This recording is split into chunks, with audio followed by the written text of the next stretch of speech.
Olá, tudo bem com vocês? Meu nome é Cláudia, eu curso Pedagogia em Balneário Camboriú. Temos hoje uma proposta, que é do nosso curso da UDESC, para atividade à distância da disciplina de Conteúdos e Metodologias do Ensino de História. Ela é ministrada pelo docente professor Norberto Dalla Brida. O objetivo foi elaborar um estudo de um artefato do patrimônio cultural imaterial e um bem do patrimônio cultural material do território catarinense. Dentro do ensino e da metodologia de história, a gente tem alguns questionamentos. Como captar esses patrimônios culturais? A quem recorrer? O que buscar? Onde buscar? O que fragmentar da história? O que estudar? O que aprofundar? Quais as fontes, os recursos, os instrumentos? Qual a metodologia aplicar? Como e o que escolher? Então, qual escolha a fazer? Aqui tem maior afinidade ou aqui está próximo da sua localização? Nós vamos entrar em dois estudos específicos. Um que é o do Patrimônio Cultural Material da Igreja Santo Amaro, que é de Balneário Camboriú, e outro que é do Patrimônio Cultural Imaterial Pesca Artesanal Concílio de Botos, que é de Laguna, Santa Catarina. Inicialmente, nós vamos entrar com alguns conceitos e definições. Sobre o patrimônio cultural, entendemos que vem sendo cada vez mais valorizado pela sociedade e pelos órgãos públicos, e usado nas escolas e particularmente na educação infantil.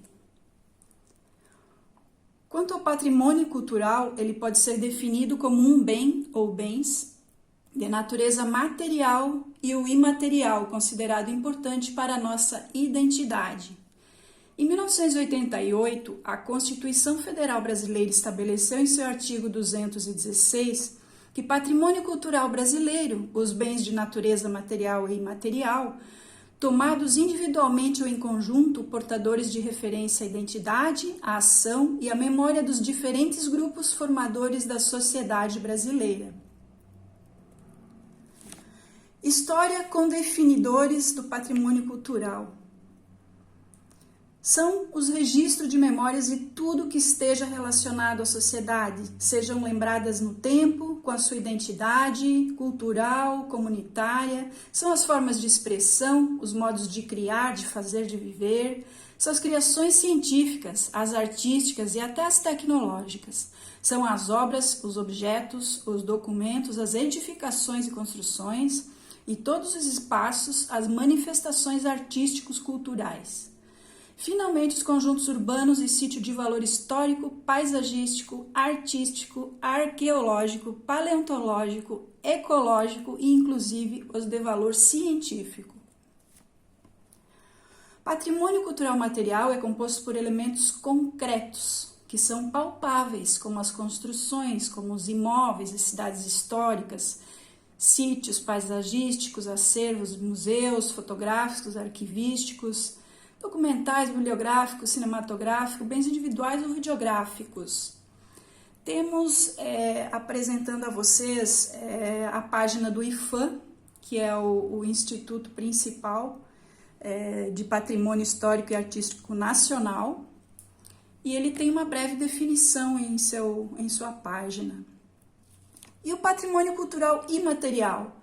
Patrimônio cultural imaterial é relacionado aos elementos abstratos, como são hábitos, rituais, são os saberes da comunidade, as habilidades, as crenças, celebrações, aquelas festas de igreja, as práticas ao modo de ser pessoas. Então, são as manifestações literárias, musicais, plásticas, cênicas, lúdicas, tudo que é ligado à vivência, religiosidade, entretenimento, as práticas do mercado, as feirinhas, as praças e os espaços onde se concentram e reproduzem práticas culturais. Novamente, na página do IPHAN, tem daí o conceito de patrimônio imaterial. Vocês podem pesquisar ou buscar no Google. O IPHAN, esse instituto, ele é um instituto que ele dá base para o Estado e para o município. No conceito de tombamento. O que seria o tombamento? É uma ação administrativa do Poder Executivo que começa pelo pedido de abertura do processo, por iniciativa de qualquer cidadão ou instituição pública. Qualquer pessoa física ou jurídica pode solicitar aos órgãos responsáveis pela preservação o tombamento dos seus bens culturais ou naturais. Temos aqui a Lei 17.565, que é de 6 de agosto de 2018, que ela consolida e dispõe sobre o patrimônio cultural do estado de Santa Catarina. Temos uma definição de registro, temos uma definição de inventário. Eu vou passar isso porque nós vamos nos ater aos dois bens escolhidos, artefatos.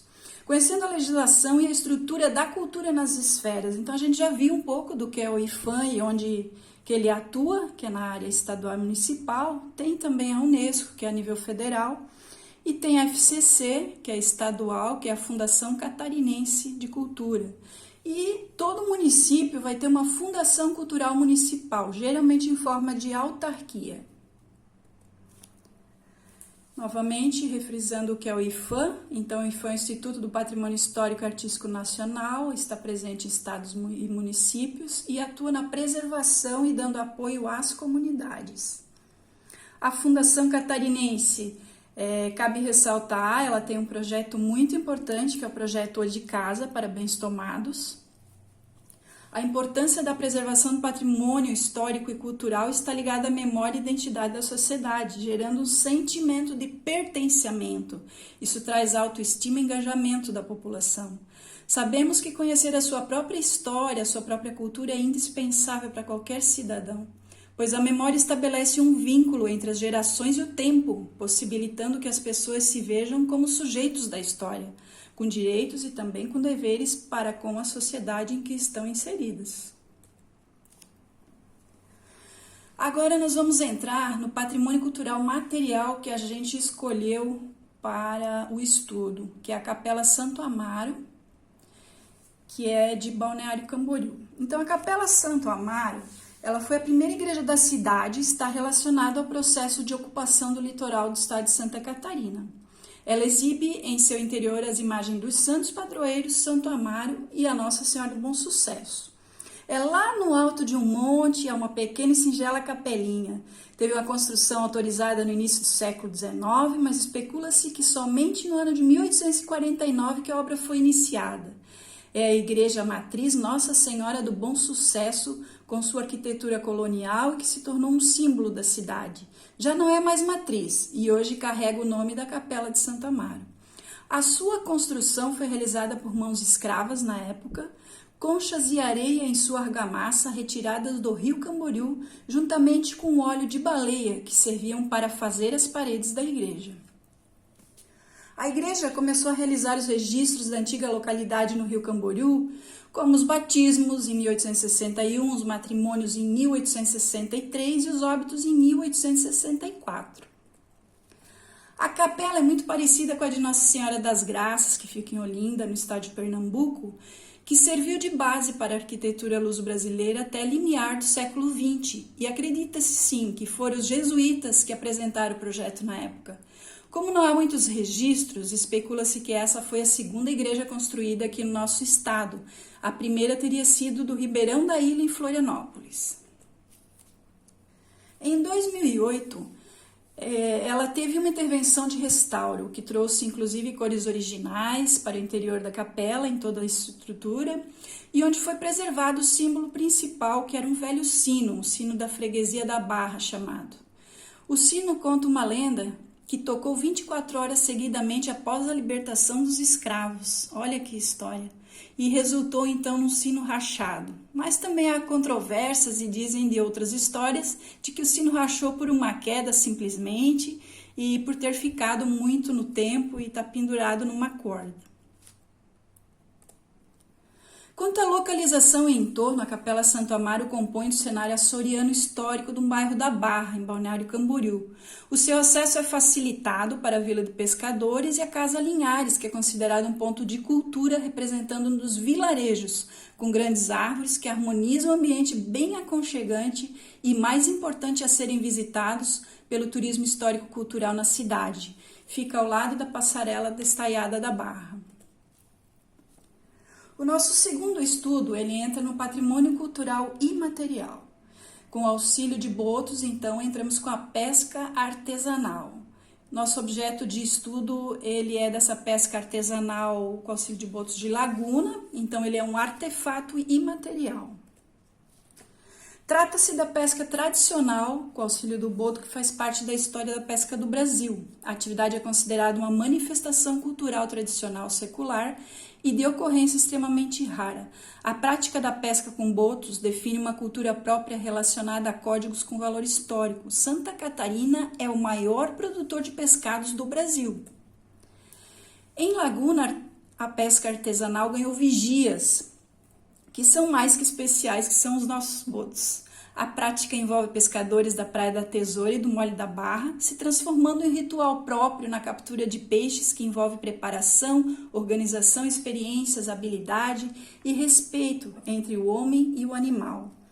Os botos que são avistados brincando na água, eles tornam a espera dos pescadores mais certeira, porque indicam a direção dos cardumes de tainhas. A parceria é tão fundamental, já que muitos ficam à beira da mar o tempo que for necessário para o momento do lanço da captura. Pesca artesanal também é um exercício de paciência. Cada boto é conhecido pelos seus dotes físicos e desempenho no ato da pesca. O resultado da performance rende, inclusive, um batismo formal. Depois de receber o apelido do pescador, os botos são tratados nominalmente, o que torna a relação mais íntima e amistosa no decorrer de toda a vida do animal, que pode alongar-se por mais de uma geração de pescadores.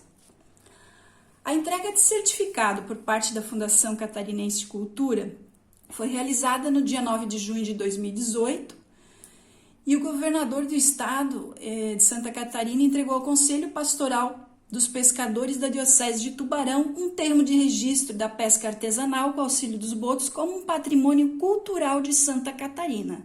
A pesca com auxílio do boto faz parte da história da pesca no Brasil e particularmente na região sul do estado de Santa Catarina.